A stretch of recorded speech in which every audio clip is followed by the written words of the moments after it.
নমস্কার। আজকে শোনাবো জাতকের গল্প। গল্পের নাম পৃথিবীতে কেউ অমর নয়। অনেক দিন আগে বোধিসত্ত্ব হিমবন্ত প্রদেশে বসবাস করতেন। সেই সময় তিনি তপস্যা বলে সিদ্ধিলাভ করেন। অনেক দিন তিনি একটি অশ্বত্থ গাছের ছায়ায় গভীর তপস্যায় মগ্ন। তপস্যা বলে সেদিন তিনি দেখেছিলেন জম্মু দ্বীপবাসীদের অবস্থা, তারা কে কেমনভাবে দিন কাটায়। তখন পোতালি নগরের রাজা ছিলেন অশোক নামে এক বলিষ্ঠ এবং সাহসী ব্যক্তি। তার পত্নীর নাম ছিল উর্বরী। উর্বরী ছিল খুব রূপসী। রাজা অশোক তাকে প্রাণের চাইতেও বেশি ভালোবাসতেন। এক মুহূর্ত না দেখে থাকতে পারতেন না। একদিন সকালে রাজার ঘুম ভেঙে দেখলেন উর্বরী ঘুমের মধ্যেই মারা গেছে। রাজার মন হাই হাই করে উঠল। গভীর শোকে তিনি খাওয়া দাওয়া কাজকর্ম সব কিছু ছেড়ে দিলেন। দিনরাত শুধু চোখের জল ফেলেন। রাজা অশোক তার পত্নীর মৃতদেহ একটি ডোঙার মধ্যে রেখে দিলেন। উর্বরীর সারা গায়ে আরক মাখিয়ে ডোঙাটিকে ঘাটের নিচে রেখে দিলেন। বোধিসত্ত্ব জ্ঞানচক্ষু মেলে সব কিছু দেখতে দেখতে হঠাৎ চমকে উঠলেন। দেখলেন রাজা অশোক পত্নী বিয়োগে শোকে মৃতপ্রায়। বোধিসত্ত্বের মন কেঁদে উঠল। মনে মনে ভাবলেন রাজা অশোকের কষ্ট দূর করতেই হবে। এই ভেবে তিনি তপস্যা বলে আকাশে উঠে এলেন এবং তারপর বারাণসীর রাজার সুন্দর বাগানে এসে সমাধিস্থ হলেন।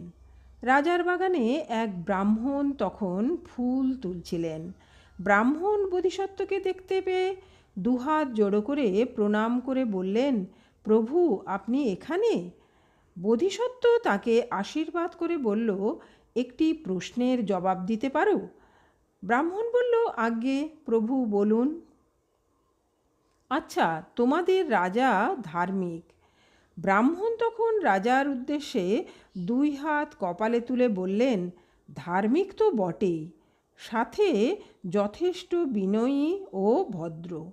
তবে অকালে পত্নীবিয়োগ হওয়ায় তিনি শোকে আহার নিদ্রা কাজকর্ম ত্যাগ করেছেন। ব্রাহ্মণ হাঁটু মুড়ে বসে বোধিসত্ত্বকে বললেন, প্রভু, আপনি তাকে রক্ষা করুন। বোধিসত্ত্ব স্বর্গীয় হাসি মুখে এনে বললেন, দেখো ব্রাহ্মণ, তোমাদের রাজার সাথে তো আমার পরিচয় নেই। তোমাদের রাজা যদি আমার কাছে আসে তবে আমি বলে দিতাম তার পত্নী এখন কোথায় আছেন, এমনকি তার সাথে কথাও বলিয়ে দিতাম। খুশিতে ব্রাহ্মণের মুখ চকচক করে উঠল। বিনয়ী স্বরে বলল, প্রভু, তাহলে আমি রাজাকে নিয়ে আসি, আপনার সাথে পরিচয় করিয়ে দিই। বোধিসত্ত্ব ঘাড় নেড়ে সম্মতি জানালেন। ব্রাহ্মণ রাজার কাছে এসে বোধিসত্ত্বের আগমন এবং বিস্তারিত ঘটনা বলল। ব্রাহ্মণের কথা শুনে রাজা এক মুহূর্ত অপেক্ষা না করে রথে করে বোধিসত্ত্বের কাছে চলে এলেন। বোধিসত্ত্বের সামনে হাত জড়ো করে ব্যাকুল স্বরে জিজ্ঞাসা করলেন, ব্রাহ্মণ যা কিছু বলছেন সব কি সত্য?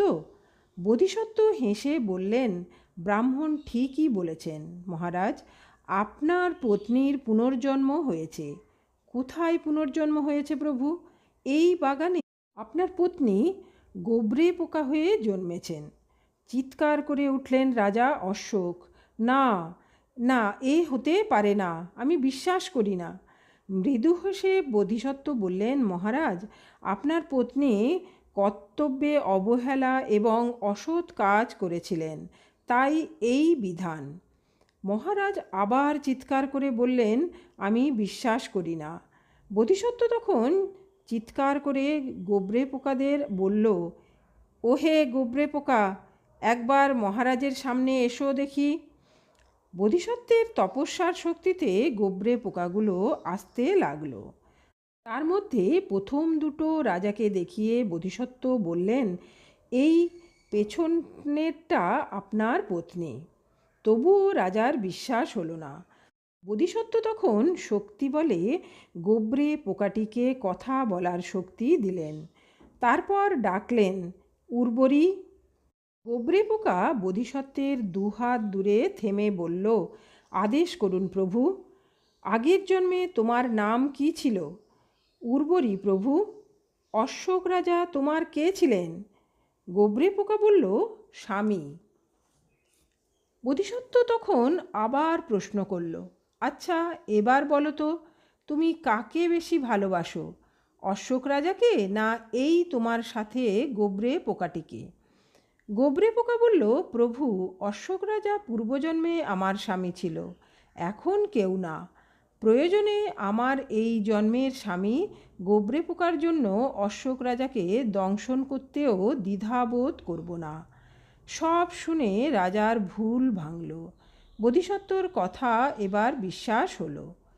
সব অনুশোচনা ভুলে অনুচরদের আদেশ দিলেন, মাটির নিচে রাখা রানীর শবদেহ এই মুহূর্তে দাহ করার জন্য, এবং নিজে গঙ্গায় স্নান করে বোধিসত্ত্বের আশীর্বাদ নিয়ে আবার রাজ্য শাসনে মন দিলেন।